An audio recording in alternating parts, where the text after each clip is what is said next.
ఉపమాలంకారం. ఉపమేయానికి ఉపమానానికి చక్కని పోలికలు వర్ణించి చెప్పడాన్నే ఉపమాలంకారం అంటారు. అయితే ఉపమాలంకారంలో అసలు ఉపమేయం అంటే ఏమిటి, ఉపమానం అంటే ఏమిటో తెలుసుకోవాలి.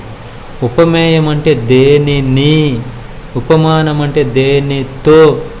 కాబట్టి ఒక ఉదాహరణలో ఆమె ముఖం చంద్రబింబము వలె ఉంది అనేటువంటి దాంట్లో ఆమె యొక్క ముఖాన్ని చంద్రబింబముతో పోలుస్తున్నాం. కాబట్టి ఉపమేయం వచ్చేసి ఆమె ముఖము దేనిని, ఉపమానం వచ్చేసి దేనితో, చంద్రబింబముతో పోలుస్తున్నాము. అయితే ఉపమేయం ఉపమానం అయిన తర్వాత ఉండేటువంటి సమాన ధర్మము ఉపవాచకములో మనకు సమాన ధర్మం అంటే ఇక్కడ పోలిక. ఉపమావాచకం అంటే యొక్క పోలికకు వాడబడినటువంటి పదం ఏదైతే ఉందో దాన్ని మనము